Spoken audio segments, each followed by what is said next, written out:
Assalamualaikum warahmatullahi wabarakatuh. Perkenalkan, nama saya Dewi Kania. Dan saya Tika Sari. Di sini kami akan menjelaskan tentang teks cerita sejarah yang meliputi satu, yaitu pengertian teks cerita sejarah atau novel sejarah. Yang kedua, yaitu ada penyajian atau sikat. Yang ketiga, yaitu ada jenis novel ulang atau rekon. Yang keempat, ada contoh novel sejarah. Yang kelima, novel sejarah. Dan yang keenam, perbedaan teks sejarah dengan novel sejarah.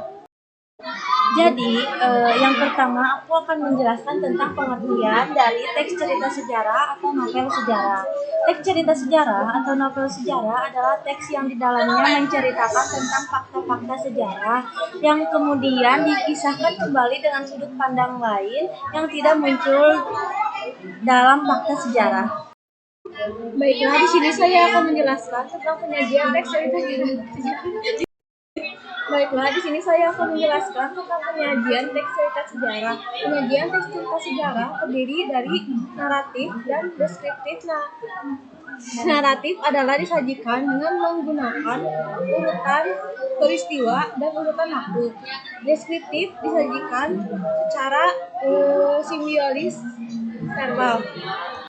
Lalu selanjutnya ada jenis novel ulang atau rekon. Jenis novel ulang atau rekon terbagi menjadi 3 jenis. Yang pertama adalah rekon pribadi, yang kedua rekon faktual, dan yang ketiga adalah rekon imajinatif. Satu, yaitu rekon pribadi. Rekon pribadi memuat kejadian dan penulisannya terlibat secara langsung. Yang kedua yaitu ada rekon faktual. Rekon faktual atau informasional memuat kejadian faktual seperti eksperimen ilmiah, laporan polisi, dan lain-lain. Dan yang ketiga yaitu rekon imajinatif. Rekon imajinatif memuat kisah faktual yang dikhayalkan dan diceritakan secara lebih rinci. Berikutnya adalah contoh-contoh dari novel sejarah. Sejarah adalah novel Majapahit. Selanjutnya adalah contoh-contoh dari novel sejarah adalah novel Majapahit karya Sandiakala, novel Wali Songo karya Damar Sanskerta.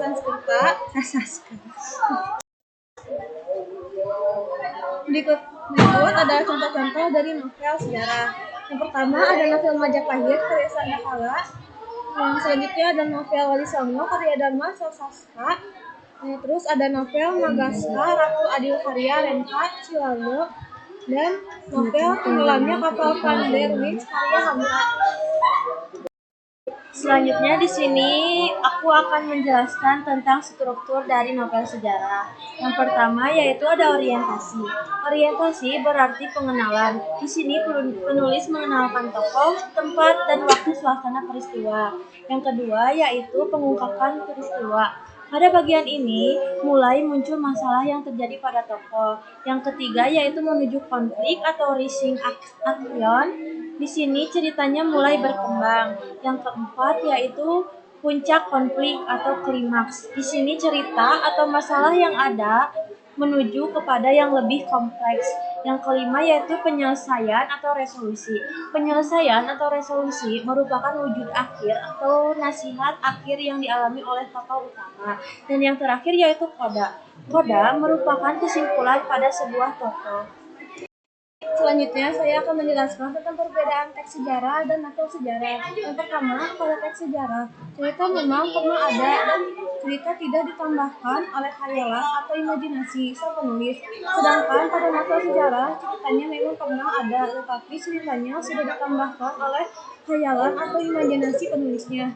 Yang kedua, pada teks sejarah diperlukan bukti yang jelas, sedangkan pada novel sejarah tidak diperlukan bukti yang jelas. Yang ketiga, teks sejarah terikat oleh fakta 5W 1H, sedangkan pada novel sejarah tidak terkait oleh fakta 5W 1H. Dan yang keempat, teks sejarah tokoh atau pelaku harus sesuai dengan fakta, sedangkan pada novel sejarah tokoh atau pelakunya boleh ditambahkan. Aku mau nanya nih Tika, kenapa novel sejarah tergolong ke dalam rekon imajinatif? Karena novel sejarah termasuk ke dalam metode imajinatif membuat kisah faktual yang ditambah khayalan atau imajinasi penulis yang diceritakan secara lebih rinci begitu Manda. Oh, begitu ya. Kalau ciri-ciri dari teks cerita sejarah gimana? Kalau ciri-ciri dari teks cerita sejarah itu yang pertama, penyajian ceritanya dilakukan secara kronologis berdasarkan pada urutan kejadian dan peristiwa yang ada di masa lampau. Terus yang kedua, bentuknya cerita ulang atau teks rekon. Dan yang ketiga, banyak menggunakan kata penghubung atau konjungsi temporal. Terus yang keempat, berisi mengenai fakta yang didapatkan dari data yang sudah dikumpulkan. Oh, begitu ya Tika. Makasih ya Tika. Nah, aku juga punya pertanyaan nih. Untuk apa sih teks cerita sejarah itu dibuat? Nah, jadi teks cerita sejarah dibuat sebagai inspirasi, yaitu membantu untuk memberikan inspirasi dan juga imajinasi kepada para pembacanya. Dan juga dapat membantu untuk menjadi petunjuk serta pelajaran dalam menghadapi kehidupan. Oh, gitu ya. Terus apakah teks sejarah boleh direkayasa atau ditambah-tambahkan?